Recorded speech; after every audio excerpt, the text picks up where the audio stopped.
আইজ আর রাজনীতি না, আজ আমাদের একটা জ্বলন্ত সমস্যার প্র্যাকটিক্যাল সমাধান নিয়ে আলাপ করব। আমি প্রফেসর ইউনূসের সরকারকে এরকম প্র্যাকটিক্যাল সলিউশন করার জন্য উদ্বুদ্ধ করি, আর সরকার চাইলে আমি আমার পূর্ণ সামর্থ্য দিয়ে সাহায্য করি। একটা দুইটা জায়গায় না, অসংখ্য জায়গায় পরামর্শ দিয়ে, ইনসাইট দিয়ে কাজ করছি, কিছু সাজেশন প্রকাশ্যেই দিছি, কিছু ব্যক্তিগতভাবে এর মধ্যে অনেক কিছু ইমপ্লিমেন্ট করা হয়েছে। জনগণ তার ভিজিবল ইম্প্যাক্ট দেখতে পাইছে। আমার মতো জায়গায় থেকে যে কিনা সরকারের পার্ট না, কিন্তু সরকারের বেসরকারি পার্টনার হিসেবে নিজেকে কনসিডার করে, আর যার সরকারের কাছে থেকে পাল্টা কোনো প্রত্যাশা নাই, শুধু দেশের ভালো হওয়া, দেশের মানুষের জন্য কল্যাণ করা হয় যদি কারো চাওয়া হয়, তাহলে সেটা খুব পজিটিভ হইতে পারে দেশের জন্য। আর আমার মনে হয় আমার এই ভূমিকাতেই থাকা উচিত। যাই হোক, আসেন আজকের আলোচনায় ঈদে বাড়ি যাওয়া নিয়ে। ঈদে বাড়ি যাওয়াটা আমাদের জাতীয় জীবনের একটা অতি আনন্দময় মুহূর্ত, কিন্তু সে আনন্দ আমাদের বিষাদে পরিণত হয় যাত্রার আয়োজন করতে গিয়া। পাওয়া যায় না টিকিট, পাওয়া গেলে উচ্চ মূল্য, হাইওয়ে হয়ে ওঠে মৃত্যুপুরী। ঈদে বাড়ি যাওয়াটা একটা কমপ্লিট মেস হয়ে যায়। এইটাকে আমরা কিভাবে একটা সুপরিকল্পনা করে আনন্দময় এবং নিরাপদ করে তুলতে পারি, সেটা নিয়ে আমরা আজকে দেখাই দেবো একদম প্র্যাকটিক্যাল সলিউশন দিয়া, একটা সেক্টরে, রেল দিয়া। কারণ হচ্ছে যে আমাদের বড় ভাই ফায়জুল ভাই এখন রেল উপদেষ্টা, ওনারা বললাম যে ফায়জুল ভাই আমি একটা পরিকল্পনা করছি রেল নিয়ে কিভাবে ঈদে বাড়ি যাওয়াকে আরও এফিসিয়েন্ট করা যায়। ফায়জুল ভাই সব আইডিয়া আগ্রহ নিয়ে শোনেন, উনি উৎসাহ দেন এবং অতি উদ্যমী মানুষ। উনি সন্দীপে ছিলেন আজকে, তো বললেন যে রেলের ডিজি আপনার সাথে এটা নিয়ে আলাপ করবে। ডিজির সাথে আলাপ হয়েছে, ডিজিও খুব উৎসাহী এবং উদ্যমী লোক, খুবই আগ্রহের সাথে শুনলেন। এই এপিসোড প্রচার হওয়ার আগেই তিনি কাজ শুরু করে দিবেন, কারণ পুরো পরিকল্পনাটা উনি খুব পছন্দ করছেন। যাই হোক, যেটা আজকে শুনতে যাচ্ছেন সেটা বাস্তবায়িত হইতে যাইতেছে। পুরোটা বাস্তবায়িত না হলে বড় অংশ বাস্তবায়ন করবেন তিনি, আমি পূর্ণ সাহায্য করব ওনাকে। কিন্তু সবাই রে এই পরিকল্পনাটা কয়ে দিই, ডিজি সাহেবের সাথে আরও খুঁটিনাটি বিষয় নিয়ে কথা বলতেই হবে। পুরা ঈদ টাইমে এই কাজে আমি নিজেকে ডেডিকেট করব আমার টিম নিয়ে। আমার দর্শকদের মোটা দাগে কী পরিকল্পনা সেটা বলে দেওয়া যাবে। ফাইজুল ভাই নিজেও দেখলেন যে উনি কি কাজে, এটা আমি কি কাজ করতে চাইছিলাম ডিটেইল, সেটা উনি দেখলেন। আর সবচেয়ে গুরুত্বপূর্ণ হইতেছে সেটা হচ্ছে আমার ক্ষুদ্র ভ্রাতা আর ভগিনীরা যা আছে তাই দিয়া প্রবলেম সলভ করার তরিকাগুলো বুঝতে পারবে। এমবিএতে যারা অপারেশন ম্যানেজমেন্ট পড়েন তারাও আইডিয়া জেনারেট করতে পারবেন, চিন্তার এই পদ্ধতি ব্যবহার করতে পারবেন। আসেন আল্লাহর নামে শুরু করি, কেমনে ঈদের যাত্রা আনন্দময় করা যায় রেল দিয়া। 2023 সালের একটা সমীক্ষা অনুযায়ী ঈদের আগে 4 দিনে ঢাকা ছাড়েন 1,20,00,000 মানুষ। সেই হিসেবে ঈদের সময় গড়ে প্রত্যেক দিন বাড়ি যান 30 লাখ মানুষ। কিন্তু ঢাকা কেন্দ্রিক যে গণপরিবহন ব্যবস্থা আছে সেগুলো দিয়ে বড় জোর দিনে 22 লাখ লোককে পরিবহন করা সম্ভব, এক জায়গা থেকে আরেক জায়গায় নিয়ে যাওয়া। ঈদের আগের কয়েকদিন প্রত্যেক দিন গড়ে প্রায় 8 লাখ মানুষ বাসে, মিনি বাসে, 1,05,000 মানুষ ট্রেনে বসে এবং দাঁড়ায়, 1.25 লাখ মানুষ লঞ্চে যাতায়াত করেন। ব্যক্তিগত গাড়ি মাইক্রোবাস ভাড়া করে বাড়ি যান 7.5 লাখ মানুষ। মোটর সাইকেল নিয়ে ঈদ যাত্রায় সামিল হন 4 লাখ মানুষ। সমীক্ষা বলতেছে আরও 8 লাখ মানুষ ট্রাক, অটোরিকশা সহ নানা অপ্রচলিত বাহনে ভোগান্তি নিয়ে যাতায়াত করেন। কিন্তু যাত্রীবাহী যানবাহনের সক্ষমতা আছে 86,68,000 যাত্রী পরিবহনের। বাকি 33,32,000 যাত্রী যান সংকটে ভোগেন। ট্রেনে কত মানুষ যায়? আমরা আগের ডাটায় দেখি যে 7 দিনে 2 লাখের একটু বেশি মানুষ টিকিট কাটে। কিন্তু আমরা অনুমান করি টিকিট কেটে যারা যায় তার থেকে 3 থেকে 4 গুণ লোক বিনা টিকিটে যাতায়াত করে। রেলের ডিজি বললেন অ্যাটলিস্ট দ্বিগুণ লোক যাতায়াত করেন। তার মানে 6 থেকে 8 লাখ লোক ট্রেনে ট্রাভেল করে এই ঈদের সময়। এই ট্রেন ট্রাভেলকে আমরা কিভাবে এফিসিয়েন্ট বা অপটিমাইজ করতে পারি? এফিসিয়েন্সি মানে হচ্ছে আমার যা আছে তাই দিয়ে বেশি ফল আনবো, অন্যভাবে কইরা। এখন দেখি আমরা ঢাকা চট্টগ্রাম রুট নিয়ে একটা পরিকল্পনার কথা আলাপ করি, যে পরিকল্পনাটা করা হয়েছে। মানে একটা উদাহরণ হিসাবে আর কি, এটা সব রুটে করা যায়, কিন্তু আজকে আমরা দেখব ঢাকা চিটাগাং রুটের আলাপ। বর্তমান মডেলটা কি? সেটা হইতেছে ঢাকা থেকে একটা ট্রেন চট্টগ্রাম যায় আন্তনগর, সব স্টেশনে না থেমে নির্দিষ্ট বড় স্টেশনগুলোতে থামে। ট্রেনটা পৌঁছাতে সময় লাগে 6 থেকে 7 ঘন্টা এক এক দিকে, মানে যাইতে 6 থেকে 7 ঘন্টা, আসতে 6 থেকে 7 ঘন্টা। সেই ট্রেন আবার ফিরে আসে, ফলে এক ট্রেন দিনে একবার মাত্র যাতায়াত করা সম্ভব। একটা ট্রেনে যায় 700-র মতো যাত্রী একদিকে, ফেরত আসার সময় অনেক কম যাত্রী থাকে ঈদের সময়। তার মানে আমরা চিটাগাংয়ে পৌঁছাই দিতে পারি 700 যাত্রী একটা আন্তনগর ট্রেন ব্যবহার করিয়া। আমরা আমাদের যাত্রীদেরকে 2 ভাগে ভাগ কইরা তাদের 2 ধরনের ট্রান্সপোর্টের অপশন দেব। একটা অপশনে অবশ্যই আন্তনগর থাকবে। এইখানে সিনিয়র সিটিজেন যাদের বয়স 40-এর উপরে তারা টিকিট পাবেন আগে প্রথমে। যাদের শিশু আছে, বিবাহিত মহিলা আছেন, পরিবার নিয়ে সফর করতে চান, বড় লাগেজ আছে, আমরা তাদেরকে আন্তনগর দিয়ে নিয়ে যাব, তাদেরকে আগে টিকিট দেবো। এর বাইরেও যারা যাইতেছেন তাদেরকেও দেবো। তবে আমাদের আর একটা অংশ আছে যারা ছাত্র, সিঙ্গেল, কম বয়স, 40-এর নিচে বয়স, লাগেজ কম, একটা ব্যাগ নিয়ে চলে যায়, আমরা তাদের আলাদা ট্রান্সপোর্ট সার্ভিস দেব। এরাও কিন্তু এখন আন্তনগর ইউজ করে যায়, এরা যাত্রীর একটা বড় অংশ। তো তাদেরকে আমরা যে বিকল্প ব্যবস্থা দেব সেটাকে আমরা বলবো শাটল রুট চেইন। এটা কি? ধরেন ঢাকা থেকে চট্টগ্রাম পর্যন্ত যেতে 2 বার ট্রেন বদল করতে হবে এই শাটল রুট ট্রেনে। ঢাকা থেকে যাত্রা শুরু করবে, কুমিল্লা যাবে, কুমিল্লায় যাত্রী নামায় দিয়ে ঢাকায় ফিরে যাবে ওই শাটল ট্রেন। যাত্রীরা কুমিল্লা থেকে আর এক ট্রেনে উঠবে, ফেনী পর্যন্ত যাবে, ফেনীতে যাত্রী নামায় দিয়া এটা কুমিল্লায় ফিরে আসবে। ফেনী থেকে যে ট্রেন যাবে ফাইনাল ডেস্টিনেশনে চট্টগ্রামে, 2 বার ট্রেন চেঞ্জ করতে হবে। তাইলে এইভাবে 3টা ট্রেন দিয়ে কম করে হলেও 8 থেকে 9টা ট্রিপ দেওয়া যাবে প্রত্যেক দিন। তার মানে আমরা প্রায় 6000 যাত্রীকে চিটাগাঙে পৌঁছায় দিতে পারবো। এই ট্রেনগুলোকে যদি আমরা আন্তনগর হিসেবে চালাইতাম তাহলে ম্যাক্সিমাম 2100 যাত্রীকে চিটাগাঙে পৌঁছায় দিতে পারতাম। তার মানে 3 গুণ যাত্রী বেশি পরিবহন করা সম্ভব যদি এই শাটল রুট চেইন যেটা আমি বললাম সেইভাবে ব্যবহার করা হয়, একই রিসোর্স ইউজ করে। ভাড়া হবে আন্তনগরের অর্ধেক এইখানে শাটল রুট চেইনে, কিন্তু এইখানে ট্রেন বদলাইতে হবে। তো শুধু দাম কম এই জন্য কি ট্রেন বদলাইতে রাজি হবে, এনাফ ইনসেন্টিভ হবে? হয়তো হবে না, এটাকে প্যারা মনে করতে পারে কেউ। সেই জন্য আমরা এই সার্ভিসের সাথে আর একটা অতিরিক্ত সুবিধা দেব। প্রত্যেকটা স্টপেজে, ট্রেনের স্টপেজে বাস সার্ভিস ইন্টিগ্রেটেড হবে। মানে ধরেন আপনি ঢাকায় নামলেন, আপনি স্টেশন থেকে নেমে গাজীপুর, সাভার, নারায়ণগঞ্জ এই 3টা ডেস্টিনেশন যেতে পারবেন, একই টিকিট, নতুন টিকিট কাটতে হবে না। আপনি স্টেশন থেকে বা অনলাইনে যে টিকিট কাটছেন ট্রেনের, সেখান থেকে বলতে পারবেন আপনি এই জায়গা থেকে গাজীপুর যাবেন, স্টেশনের সামনে বাস দাঁড়ানো থাকবে, ট্রেন থেকে নামার 20 থেকে 25 মিনিট পর বাসগুলো ছেড়ে যাবে গন্তব্যে। ভলান্টিয়াররা যাত্রীদেরকে বাস পর্যন্ত পৌঁছে দেবে, ট্রেন থেকে ডাকবে যাত্রীদেরকে, সাভার এইদিকে এইদিকে এইদিকে, নারায়ণগঞ্জ এইদিকে এইদিকে এইদিকে, গাজীপুর এইদিকে এইদিকে এইদিকে, প্ল্যাকার্ড হাতে দাঁড়ায় থাকবে, ডেস্টিনেশনের নাম লেখা। ভলান্টিয়াররা ছাত্রদেরকে নিতে পারি, স্কাউটদের নিতে পারি, তাদের আমরা খরচা দেবো, টাকা দেবো।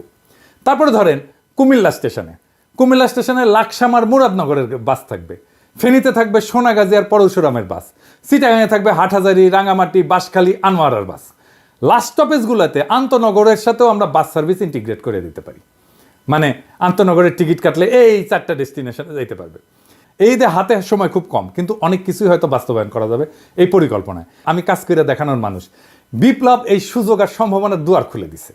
পরের ঈদে ইনশাল্লাহ আরও সুচারুভাবে কাজটা করতে পারবো। বাংলাদেশের রেলওয়েকে সুপার এফিশিয়েন্ট করে তোলা যাবে যদি আমরা একসাথে এই টিমটা কাজ করতে পারি।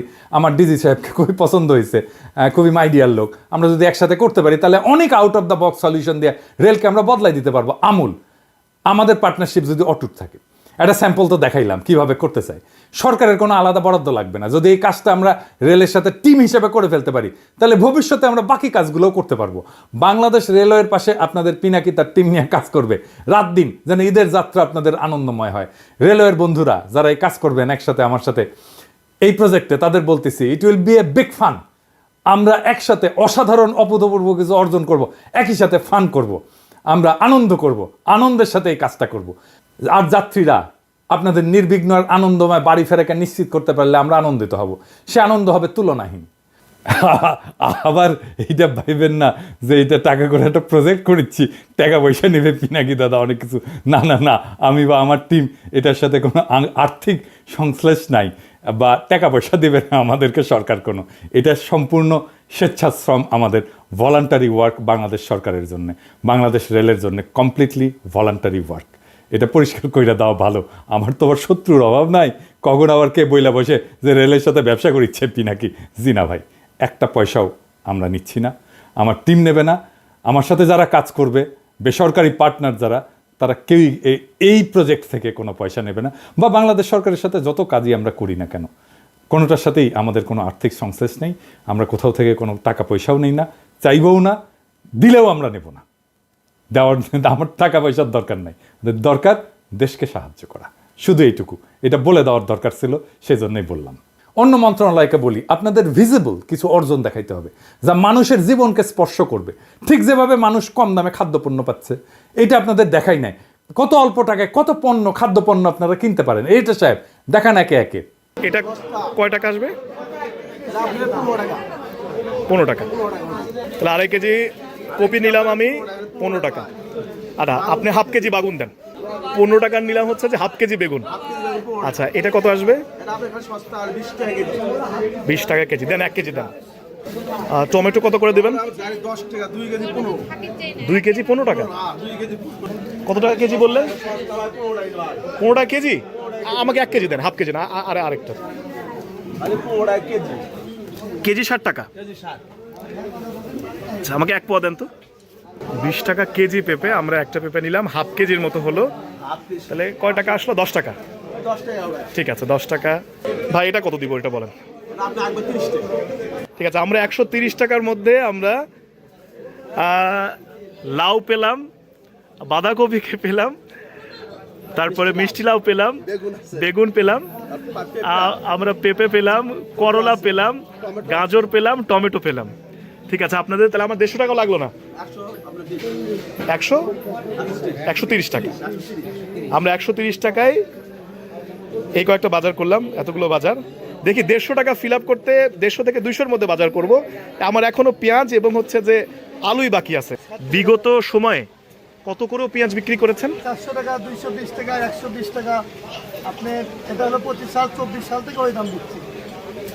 এই বছরটা মানে 5 তারিখের পর থেকে বাজার রেট কম। কত টাকা দিতে হচ্ছে? 35 টাকা আমাদের। তাহলে এখানে হচ্ছে 35, 1 কেজি পেঁয়াজ কিনেছে। আর ওইদিকে ছিল কাঁচা বাজারে 130। তাহলে কত হলো ভাই? 165। তাহলে এখনো কাঁচা মরিচ আর আলু বাকি আছে। কত করে কেজি যাচ্ছে ভাই? কেজি 40। ঠিক আছে আমি যেহেতু কাঁচা মরিচ নষ্ট হয়ে যায় আমাকে 1 পোয়া দেন। 1 পোয়া কত আসতেছে ভাই? 10 টাকা। ওইদিকে 165 আর এইদিকে হলো 10 টাকা, 175 টাকা। আলু এটা কত? এটা আপনার 20 টাকা কেজি, 100 টাকা পাল্লা। 100 টাকা পাল্লা মানে 5 কেজি 100 টাকা। আর 20 টাকা হচ্ছে কেজি। আচ্ছা আর এই যে আমাদের বগুড়ার এটাকে আমরা বলছি ফাটা পাকড়ি আলু। এই পাকড়ি আলু কত ভাই? 120 টাকা, 24 টাকা। 24 টাকা কেজি। 24 টাকা। ওইদিকে তাহলে 175 আর 24। আমার বাজার শেষ। আমার মোট হিসেবে দাঁড়ালো 199 টাকা, তাই না ভাই? 199 টাকায় আমি কাঁচা তরকারি, পেঁয়াজ, লাউ, কাঁচামরিচ এবং শেষে হচ্ছে যে আমি ফাটাপাকড়ি আলু নিলাম। আমার এখনো 1 টাকা বাকি থাকে। আসসালামু আলাইকুম, কেমন আছেন? আপনি মনে হয় কাঁচা বাজার করলেন? হ্যাঁ পেঁয়াজ নিলাম। আচ্ছা কিরকম দেখছেন বাজার দর কিরকম দেখছেন? বাজার মোটামুটি কম, ভালো। এইবার দাম অনেক কম। আচ্ছা গত বছরে এই টাইমে তো 80-90 টাকা খাইছি। আচ্ছা আর এখন আমরা 30-35 টাকা আমি সর্বোচ্চ ভালো। 100 টাকা দিয়ে 3 কেজি পাওয়া যাচ্ছে। 100 মনে করেন 20-40 টাকা দিয়ে 1 কেজি পাওয়া যায় তো শেষ। তাহলে এখন বোঝেন। আপনাকে অসংখ্য ধন্যবাদ। আসসালামু আলাইকুম। ওয়ালাইকুম আসসালাম। আমার রাজাবাজারের সভাপতি হিসেবে অনুভূতি যেটা সেটা এবছর সাধারণ জনগণ যেটা ক্রয় করতে পারছে সেটা বিগত 10 বছরেও এত বাজারটা এত কম যায়নি। ধরেন যে এখন টমেটো 5 টাকা কেজি, আলু 20-22 টাকা কেজি, বাগুন 20 থেকে 30 টাকা কেজি। এরকমভাবে প্রতিটা দ্রব্যমূল্য বিগত 10 বছরের চেয়ে এবছর আমরা কম। এবং সাধারণ জনগণও বর্তমান যে সরকার আছে 36শে জুলাই বিপ্লবের যে পরবর্তী যে সরকার তার উপর সবাই মোটামুটি সন্তুষ্ট। বিশেষ করে দ্রব্যমূল্য কমার কারণে সবাই সন্তুষ্ট এই সরকারের। এবছর যেটা হচ্ছে সেটা হচ্ছে যে পেঁয়াজের এবার বাংলাদেশে প্রচুর পরিমাণে ফলন হয়েছে 1 নম্বর। এবং সিন্ডিকেটটা নাই, যার কারণে পেঁয়াজের দামও কম। এবং আশা করতেছি এবার বাজার অতীতে কয়েক বছরের চেয়ে এবার অনেক কম। এখন বর্তমান বাজার 22 থেকে 23 টাকা বাজার যাচ্ছে পেঁয়াজের বাজার, যেটা বিগত 2-10 বছরেও এই সময় এই বাজারটা যায়নি। এটা শুধু বিগত কয়েকদিনের নয়, বিগত কয়েক বছরের তুলনায় এবার অনেক ভালো এবং খুব স্বস্তিমূলক একটা বাজারের পরিস্থিতি, খুব স্বস্তি। আমরা অল্প টাকায় অনেক ভালো বাজার করতে পারছি। আপনার বাজার কিরকম মনে হচ্ছে এইবার গতবারের তুলনায়? আপনার তো যথেষ্ট বয়স হয়েছে আপনার, আপনি আমাদের চেয়ে অনেক সিনিয়র মানুষ। গতবার তুলনায় কাঁচা বাজার খুব খুব হালকাই পাইতেছি। জি জি জি। তা আপনার কি মনে হয় যে সরকার কি পারছে বাজার নিয়ন্ত্রণ করতে? হ্যাঁ, নিয়ন্ত্রণে এসে গেছে। আমরা এবার খুশি আছি আর কি। দেখলেন তো খাদ্যপণ্যের বাজার, এইটা মানুষ ফিল করে। এবার ব্যবসায়ীরা বলেন, আপনারা কি এখন এলসি খুলতে পারতেছেন? ডলার নাই এই কথা বলে হাসিনার আমলের মতো ব্যাংকে ফিরাই দিচ্ছে, আপনাকে দিচ্ছে না। কি ভয়াবহ অবস্থা পড়ছিলেন না হাসিনার আমলে? মাত্র 7 মাসে এই অর্জন সম্ভব হয়েছে। এই জন্য তো অর্থ মন্ত্রণালয়কে ধন্যবাদ দিতে হবে, অর্থ উপদেষ্টাকে ধন্যবাদ দিতে হবে, তাই না? সম্ভব, সবকিছু সম্ভব যদি ইচ্ছা থাকে, পরিকল্পনায় যদি থাকে মানুষের কথা, আর কাজে যদি থাকে নিষ্ঠা, তাহলে যে কোনো দুর্বিষহ পরিস্থিতিকেও রূপ দেওয়া যায় স্বস্তির যাত্রায়।